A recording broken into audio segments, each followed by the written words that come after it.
Welcome, everybody. Thanks for joining us once again. I'm Adam Cole with Grant Park Academy of the Arts and TruerMU, and I cannot wait to introduce you to our guest today. Somebody is new to me, and I'm just very excited to meet him and to let you meet him. Before we get started, though, I want to introduce you to some other folks that we always thank. First, I want to thank brassandwinds.com, www.brassandwinds.com, a Quinn the Eskimo company. Whenever we're looking for brass or wind instruments or need advice, we always turn to brassandwinds.com. They're just stellar folks. They've been very kind to us over the years, and we appreciate them. We are Grant Park Academy of the Arts and TruerMU. We're at grantparkarts.com. Come learn with us. We teach online and in person, not so much in person at the moment, but very much online. Piano, voice, wind instruments, anything you can think of. And also check us out at TruerMU, where we're introducing new online self-study courses. TruerMU, start with us. And now it is my pleasure to introduce you to a young man I have just made the acquaintance of, Mr. Mike Burton. Thank you very much for joining us on our show. Hang on, let me make sure you are able to be seen. Welcome, Mike. Thank you. Thanks for having me, man. It's good to be here. It is my pleasure. I'm just thrilled. I've been learning all about you over the last few weeks, and the more I learn, the more I want to know. Could we start with your history? You were born in Jackson, Mississippi? Yeah, Jackson, Mississippi, yeah. Yeah, I shouldn't have started with where you were born. I should start with what you do. You're actually a saxophone player and a producer. You've played all over the world. You've been on TV hundreds of times. You're a fantastic sax player and, again, produce albums. Tell us more about yourself. Like you said, born and raised in Jackson, Mississippi. I grew up in a musical home. My mother is one of the founding members of Mississippi Mass Choir, which is a very famous choir from back in the day. So when I was a kid, I would hang around the choir and go to rehearsals and travel with her. So it really sparked that interest in me as a kid, to go into it and pursue it. I started playing saxophone, beginner band, 7th grade. Got into jazz probably in high school. My parents sent me to the performing arts school in my hometown. It's called APAC. I got to, learn about Charlie Parker and all the great guys. It really sparked my interest. They sent me to Berkeley for a summer. And after that, I said, man, I really want to pursue this thing, And I ended up going to college at IU in Bloomington, Indiana. I majored in jazz studies. I studied with the late great David Baker. So I got my bachelor's and my master's from IU. And since then, I moved to Atlanta many years ago. And I've been here touring and working and trying to, do this music thing ever since, So it's been good. Well, that's amazing. I want to actually break into the education bit.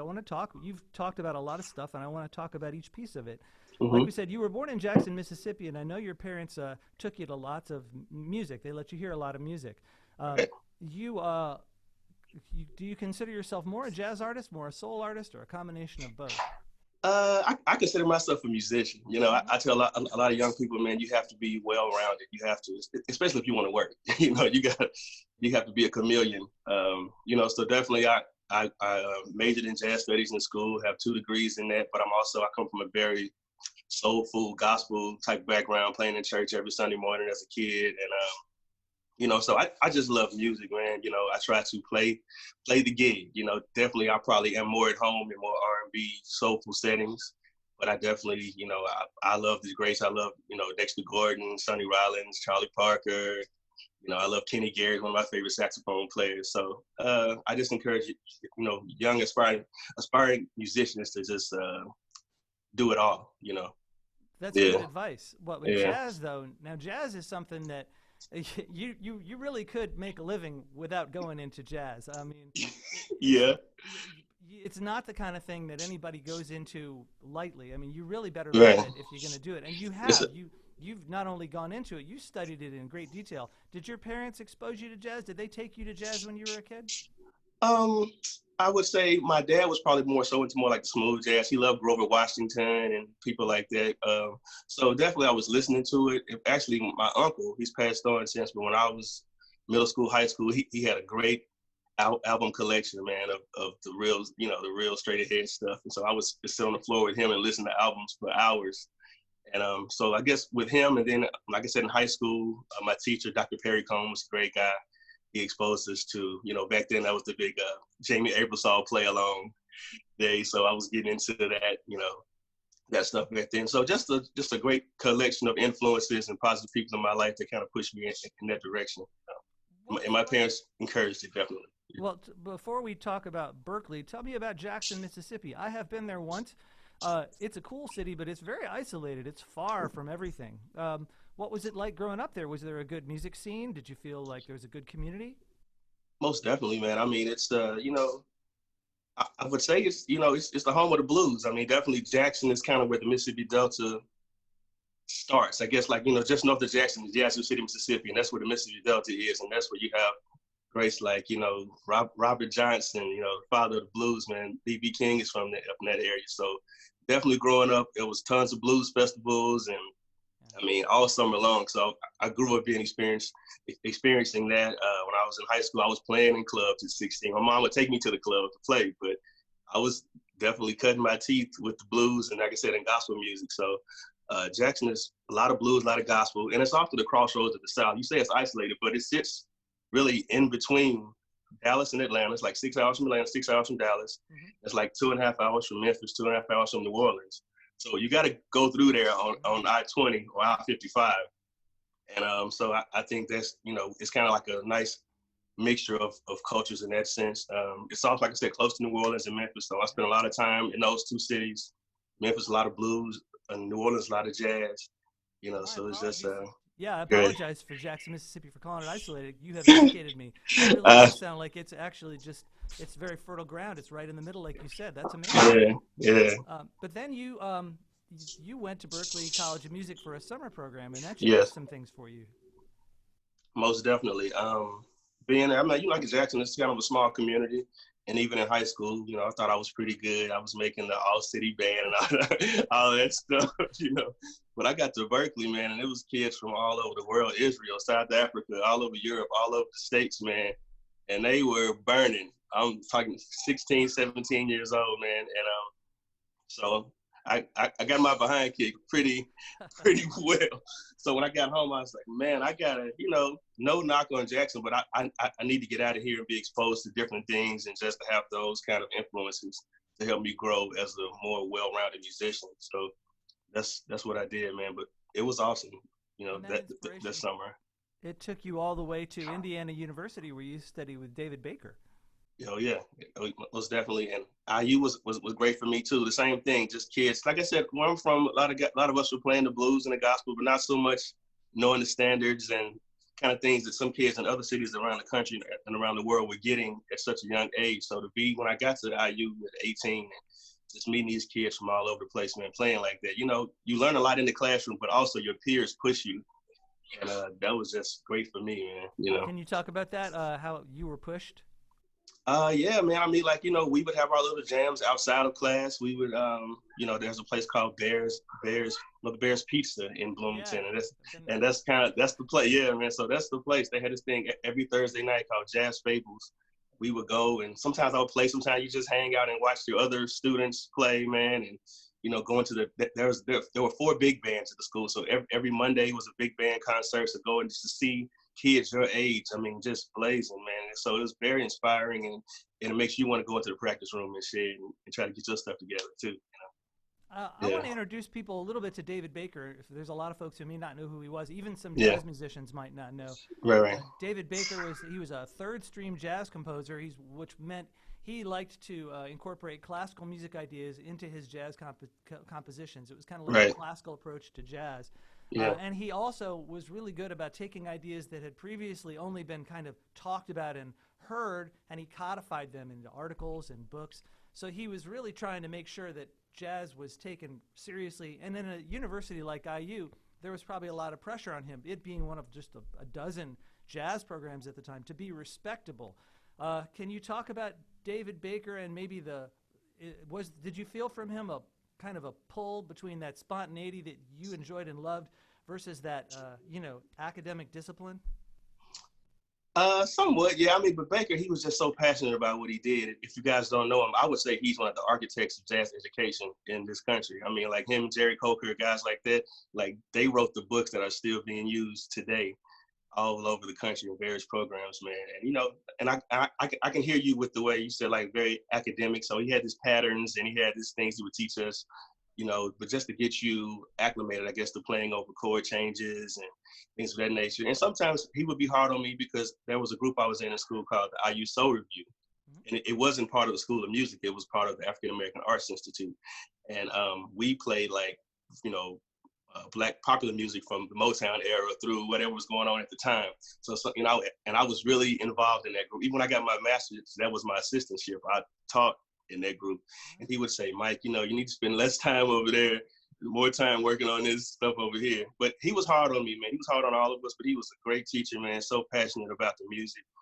And I'm still trying to figure out stuff he was teaching me 20 years ago, Yeah. Yeah. Sounds like his passion is the thing that came, like, it wasn't so much the knowledge. I'm sure he was immensely knowledgeable. Oh, yeah, It sounds crazy like knowledge. the passion was on top, and that's a good thing.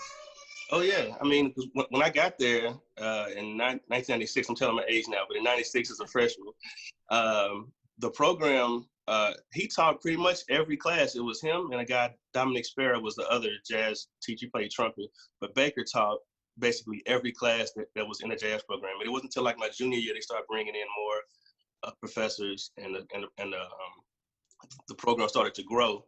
And then we had, teachers for every instrument. But I mean, he was like the guy. He was teaching everything, so he just had a wealth of knowledge, and he's greatly missed.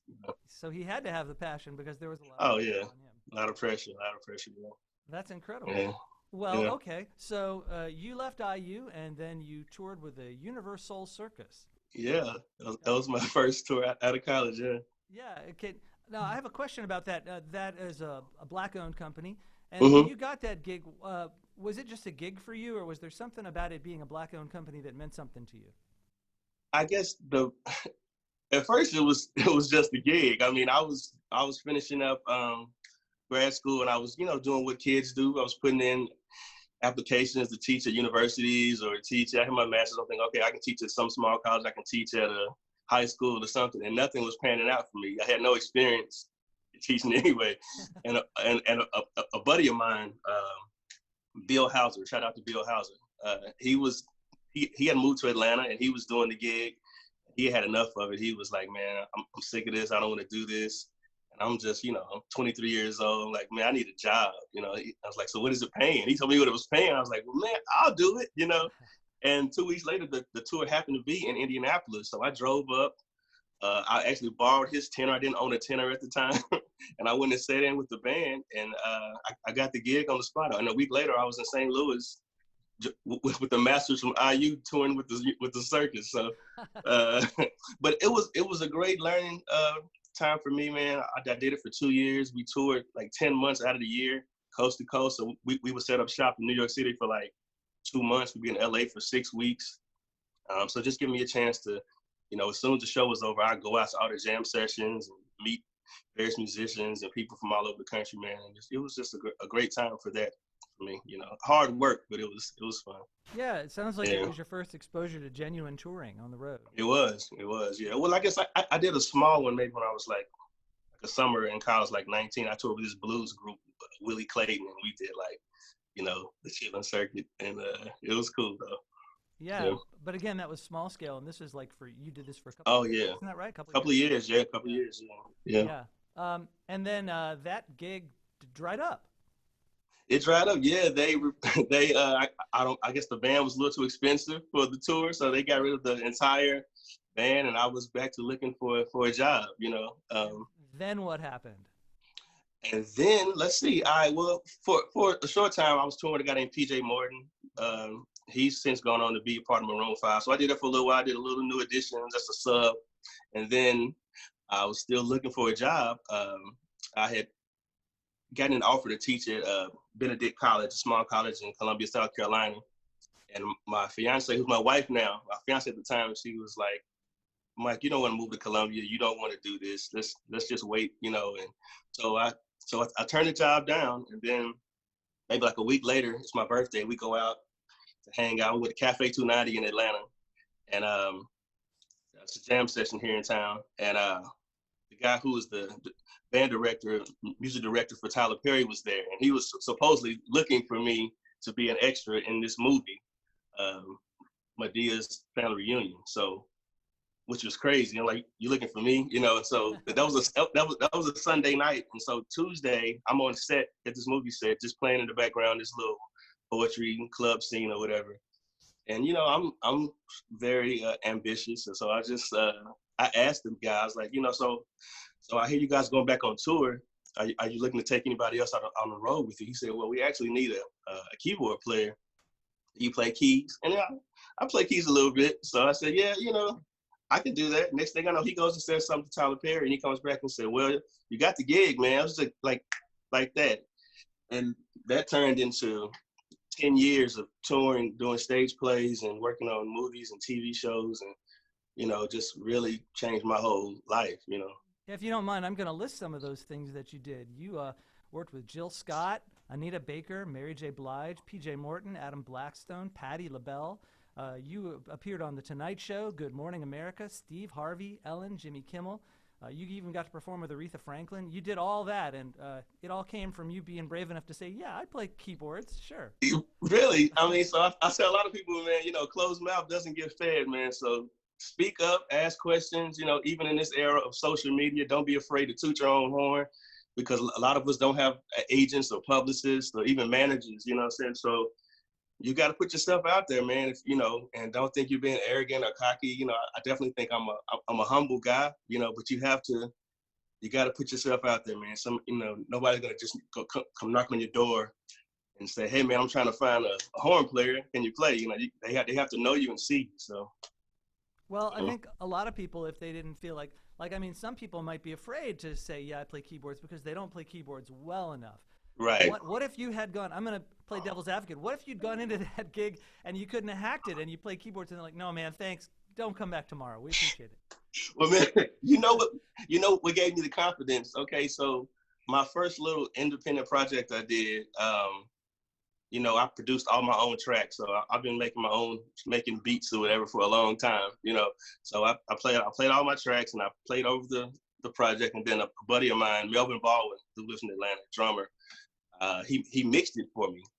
And he was actually playing drums for New Edition at the time, you know, the pop band, the boy band from back in the 80s and 90s. And he still does to this day, actually. And they were looking for somebody to sub for the MD for that summer, because he was going off to do something else. But they also have this big song by Johnny Gill, My, had a saxophone solo. It was Kenny G playing on it back in the day. So they needed somebody to play that song, but also cover the auxiliary keyboard parts and stuff. And so Melvin was like, well, I just mixed Mike's record. He's playing keys on the whole thing, you know. And these are songs I wrote and made up, but I can play enough to play aux keys and get it done. So he threw my name in the hat, and I got the gig from that. So that gave me the confidence to say, well, hey, I can do this, you know. Yeah. It's not like I'm playing Rachmaninoff or something like that, you know. So right. So you had a general sense of what the level would be expected of you on that gig, and you felt like you could do it. Exactly, yeah. That's important too. I mean, it's a really fine line knowing when you should stick yourself out there and when you shouldn't, because if you stick yourself out there too soon, you can also get a reputation for being bad. Most definitely. Most definitely. It's kind of like a fine line, you know. It's a fine line. But you do have to put yourself out there, you know, and maybe push yourself just a little bit to get those opportunities. And you've had, like I said, opportunities a lot of people won't get because they won't take that chance. So, you know, that's really amazing. Well, now we know, you know, just how great you are. Let's listen to a little about what you did. You've sent us a video to watch, and I'm going to put it up here. Could you introduce this video for us? Sure. So back in late March, I guess, when the whole COVID-19 pandemic was taking off and we were kind of sitting in the house trying to figure out what to do. In the midst of all of that, my mother-in-law was diagnosed with cancer. And in that same time, my father-in-law passed away. So it was just a whole lot going on. And I wanted to find a way to, one, honor, you know, the life of my father-in-law, and, you know, give my mother-in-law some encouragement, and also encourage other musicians and people at home that we can get through this whole thing. And like I said, I grew up in church, playing hymns every Sunday. And so I got some of my friends together, Lil John Roberts on drums, Phil Davis on keys, Trey Gilbert on the bass, said, hey guys, I have an idea. I want to take some old hymns and let's jazz them up a little bit. I was listening to John Coltrane's I Love Supreme a lot at the time, and just the way that he was, just that uh, the way he would build on those melodies, man, and Elvin Jones on the drums, man, just that whole sound. And I wanted to try to put our own take on that and take some hymns and just encourage some folks. So we got together at the studio in Atlanta and we did this. And this is one of my favorite hymns. Great is Thy Faithfulness is the name of this one. Well, let's listen to a little of it. Here we go. Okay.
Great is thy faithfulness. Wish we could listen to more of that. Maybe we can post more of that at the end. Thank you. Thank you. Hang on a second. I'll put a pause on that. So one of the things we're trying to do here with this interview series is help educate our community. A lot of our students, for instance, are serious music students, but they're kids and they don't know, beyond high school what the music business is like, and you've really had a great look at it. I was wondering if you could speak a little bit about the life of a touring musician and what it means, both to be kind of all the way in and yet also serving other people at the same time as opposed to serving yourself. I guess for me, it's been a love of mine for a long time. At 16, 17 years old, I dreamed of doing the things that I've been able to do, in the past 20 plus years. And so I would say first and foremost, just don't give up. If you want to pursue this, it's a labor of love, lots of ups and downs. But if you love it, if you're passionate about it, if you're persistent, I believe, the things will work out for you. Always be of good character. Always, be on time, know your music. I know a lot of really talented cats who are sitting at home, trying to figure it out because they don't have the attitude or personality to go along with it. Because, if you're touring with somebody, you're on a tour bus for 3 months, people have to like you. You have to be personable. You have to maybe have a sense of humor sometimes, maybe not be so introverted. And I've struggled with that. I'm an only child, so to open up and be likable sometimes could be a struggle for me as well. But I think that's a large part of it, man. Just, you know, folks, a lot of times say it's not, it's who you know and who knows you, that kind of thing. And that's a lot of it is true, man. Networking is very important. It's a major part of the business. Also, I'm a family man, been married 14 years, 2 kids. It's allowed me to provide for my family, just trying to, navigate tour life and being a supportive husband and a father. That's definitely can be a struggle at sometimes too. But, I'm also a man of faith. So I think it all works together, man, but I think really just trying to be a good person and being persistent, things will work out for you. Just don't give up. I tell folks the only thing that separates people from, somebody at home watching someone on TV and, are like, oh man, they are overnight sensation, or they're doing this, they're doing that. And you're thinking like, well, how can I do that? And the main thing between them and a lot of people who aren't doing this, that those people didn't give up. That's the only thing. You might see it as, oh man, it happened so fast. Like, no, they've been trying for a long time, and all of a sudden it seems like it's quick, but it takes time. Perhaps the best example of that is the late, great Freddie Cole, who just passed away just a few days ago. Yeah. Here's a man who spent his whole life in the music business, and he didn't really see any serious successes. I mean, he had successes, but he wasn't really, didn't get the attention he deserved until he was in his 70s. Right. He would say, I'm an overnight sensation, after spending my whole life at this. So he said exactly, yeah. Rest in peace, Freddie Cole. Yes, rest in peace. But his attitude was, however bitter he might have been about it or angry about it, he didn't let it show. He certainly kept on going, and he didn't give up. I don't know if he could have given up if he wanted to, but he certainly did not. So yeah. Most definitely. That's it, man. So is there any hope for the introvert in the music business? I think so. I think maybe if you find a group of other introverts and you guys can sit in the room and not talk to each other and y'all put a great band together. I'm just saying, it's really, even as a horn player, because a lot of times saxophonists, trumpet players, trombone players, we're the last hired, first fired, So I was doing these tours with people and be going great for a little while, and then the whole tour is shut down or they get rid of the horn section. So I decided maybe like 8 years ago to start my own horn section and brand it Good Times Brass Band, Good Times Horns. And since branding that and just getting our name out there and really being consistent with our post and everything, man, I mean, we've like not most of my resume, but a lot of my resume is from this horn section, being in different, we say camps or cliques or whatever, but people call us because we are consistent. Our work is consistent. They know they're going to get something good from us, and and we're brothers. We're like, we're best friends. We work together a lot. So, like I'm saying, for the introvert, if you start your own thing, and and get that going, a lot of times you just never know, man. Yeah. Never know. Well, so you basically you have an interesting situation that a lot of people. Yeah, it's interesting for folks to know that with all your accomplishments, with as far as you went, you still felt the call to be yourself out there and not just simply be somebody's saxophone player. Most definitely, yeah. You have to kind of take control of your own destiny, man, because, at some point, the phone will stop ringing, and you have to be the one to make the phone calls or be the one to get it started, man. So, I think I'm in a good place right now, and just trying to keep this thing going, especially with all that's going on in the world. But, even with that, I've been able to record from home and work on shows and do things. So just really blessed right now, man, and really appreciative and grateful, yeah. Well, that's great. Oh, well, I want to talk about your most recent album. It has been a few years since it came out, but your album, tell us the name. Say What? Say What? Yeah. 2017, and it's on Apple Music, and you can find it. I've been listening to it. I listened to it a couple times. I really loved it. It's a beautiful record. Oh, man, thanks so much, man. You cover a lot of ground, and what's interesting to me about the record is that you don't really play it safe. I mean, you're definitely working within genres. I wouldn't say you're striking out and being strange or anything, but it's a very personal record. You're taking some chances with your lyrics, and you're taking some chances with your music as well. You want to talk about your record? Sure. I guess, in the time I was writing those songs, a lot was going on in the world just as it is now, which is it's crazy. So a lot of the songs are still very relevant. More relevant, I think.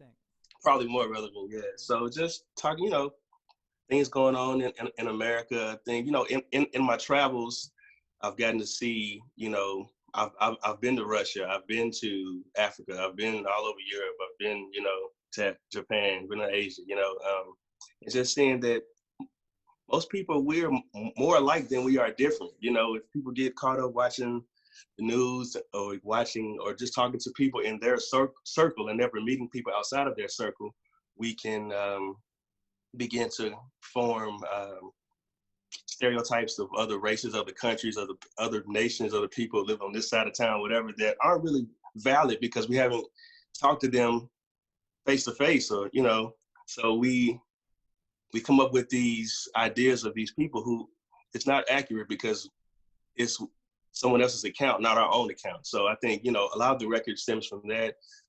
Just trying to, I guess I'm a big hippie at heart. Peace, love, and all of that good stuff. The album speaks to police brutality, things going on in the Black community, politics, and I'm a big Marvin Gaye fan. What's Going On is one of my favorite records, man. And I don't know. I wish more artists nowadays, especially mainstream pop artists with that kind of platform, to speak to things that really change the dynamic and what's going on in the world, as opposed to just looking at it for financial gain, because music is powerful, man, So, yeah, and actually, I do have a new single out. It's called And So It Goes. It's featuring PJ Morton. It came out maybe a few months ago, but it's starting to get some radio play and make some traction now, man. So you guys go check that one out too. It's a remake of an old Billy Joel song. Yeah. Yeah, I'm a huge Billy Joel fan, and so I took notice. That is interesting. It's a real crossover. I wouldn't say a lot of soul artists had ever covered Billy Joel in general. Right. Yeah, I mean, I've loved that song for years, man. I think when I went to Berkeley back in '95, they would send out these CDs like of student recordings or whatever to get you excited about going to the program. Yeah. And there was a version of that song. I hadn't even heard Billy Joel's version. I just heard that version. Mm-hmm. And since that time, of course, I went back and checked out his. Like, this is amazing.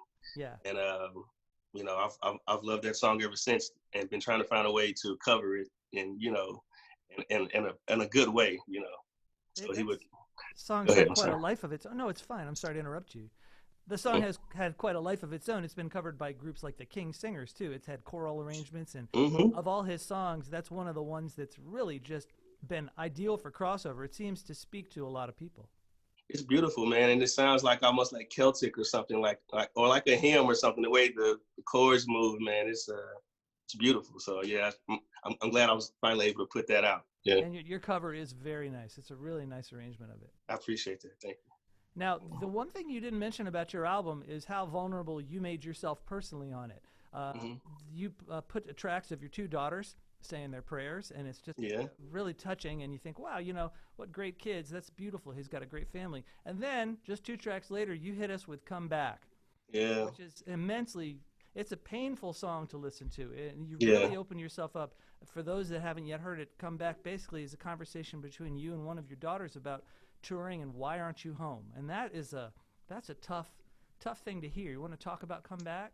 Yeah, man. I mean, it's it's probably the story for most musicians, or athletes, or doctors who are on call, or truck drivers, or just as adults we get busy trying to pay the bills, and a lot of times kids, when they're 4 and 5 years old, they don't understand that, so just trying to find a happy medium, man. Like, daddy has to go to work right now, and we actually need these lights to work, and we need you like that TV show you're watching, you have that TV on. So yeah, just trying to, but that's just not what the song's about, Mike.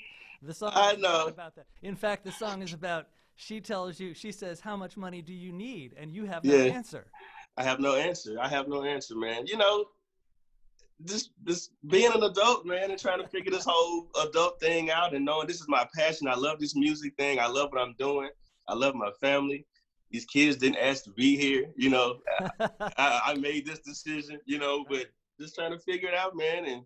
And how she's helping you figure it out, essentially. She's helping me figure it out. She has very, very much so, man. Like, since this whole pandemic thing started, this is the most I've probably been home since I started touring almost 20 years ago, But it's been beautiful, man. It's been so great, and just to be here, and the past 2 years, I actually turned down work. I started to turn stuff down. I took the Patti LaBelle gig because it was basically the weekends, like and it's every other weekend. So we leave on a Thursday, get back by Sunday or Monday. And outside of that, I'm at the bus stop, I'm at the PTA meeting, I'm at, swim practice or whatever.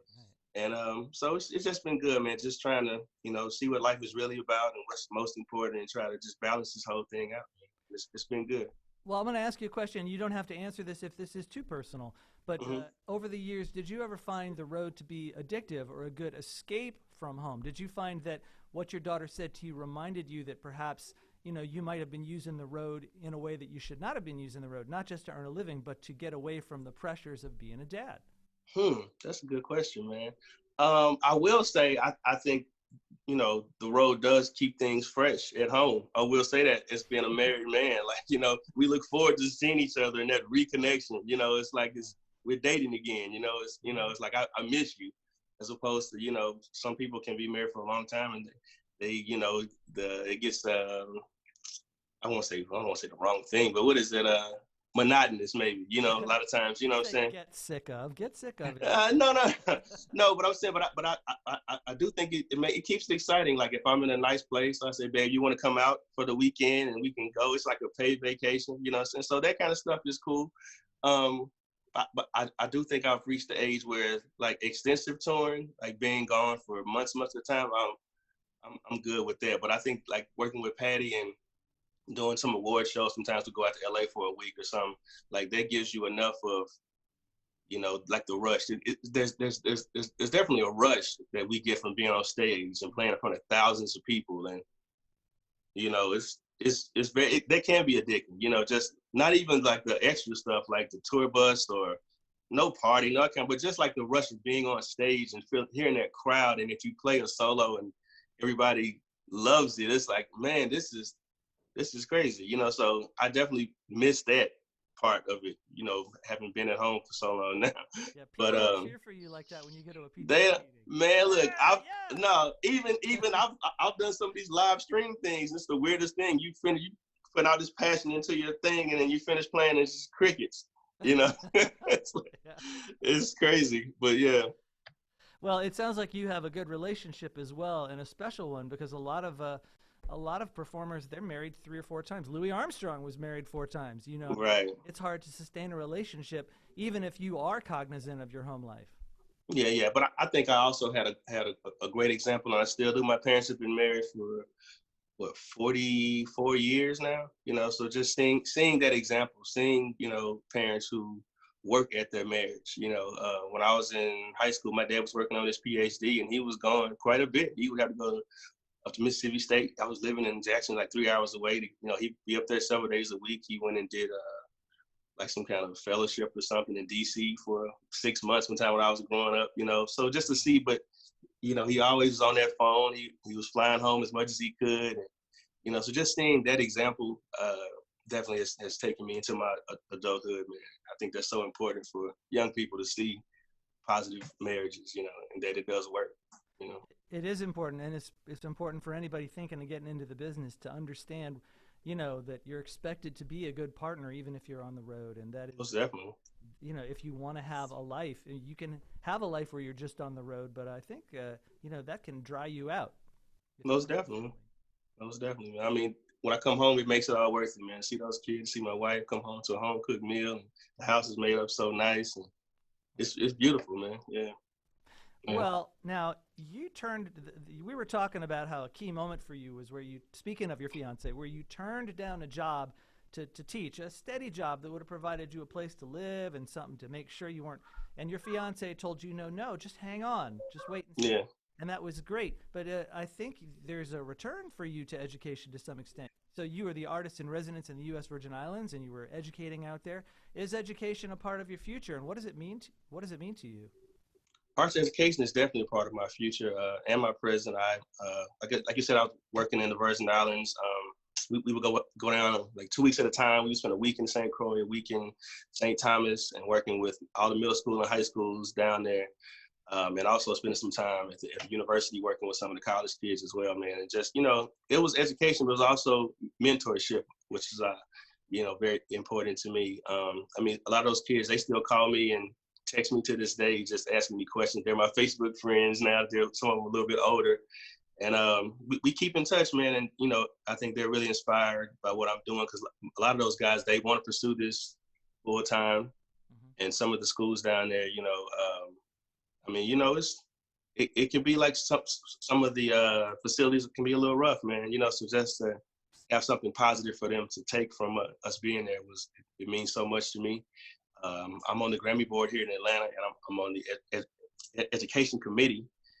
So just trying to do more in this area as well, trying to, spark the interest in kids in music and the arts, and keeping arts in the public school system. And, everybody's not going to be a teacher, a scientist, a mathematician, so just give kids that option, to go into music, or even, just what music teaches. It teaches you how to work with others. It teaches people skills, and, it gives you self-esteem, all of it. It's all good stuff. Absolutely. Well, yeah. Your family continues to grow. At some point, in 15 years, your children will be moving on, and you'll have more time. Where do you see yourself? Where are you going to go? God willing, you continue to have another 50 years of this. What you going to do with yourself? I would love to give this solo artist thing a go. Like, seriously. I've been a sideman for so many years. Actually, this single I just put out, And So It Goes, is my first time really trying to, put the funds behind it to really make some noise with it. I put out a lot of independent projects, just like, throw it on iTunes and see what happens. But now I'm really actively pursuing this thing, man. So I would love to take Mike Burton to Europe, or go to Japan, and, with my own group, and do that kind of thing, and also at some point settle into, not necessarily like a full-time teaching gig at a university, but if I was like visiting lecturer or something like that, to do it at some point. But I definitely want to keep giving back, and definitely keep pursuing this artist thing. My family has a lot of land out in Mississippi. When it's all said and done, I would love to go sit out in the country somewhere and just, Yeah, as they said in Hamilton, sit under your own vine, right? There you go. Yeah. There you go. Yeah. Well, how can we help you further your solo career? Where can people find you if they want to find you? Man, I'm on all the outlets. Of course, iTunes, Apple Music, Google, Play. Got a website, MikeBurtonMusic.com. I'm on social media. Instagram is Mike Burton 06. Twitter is @Mike Burton. Facebook as well. Mike Burton 06. So yeah, I'm all over the place. You can find me. Wonderful. Anything else we haven't talked about that you'd like to talk about? I think I'm good, man. This has been great. Thank you so much, man. Oh, it's my pleasure, Mike Burton. Thank you so much for taking the time to talk with us. No problem. No problem.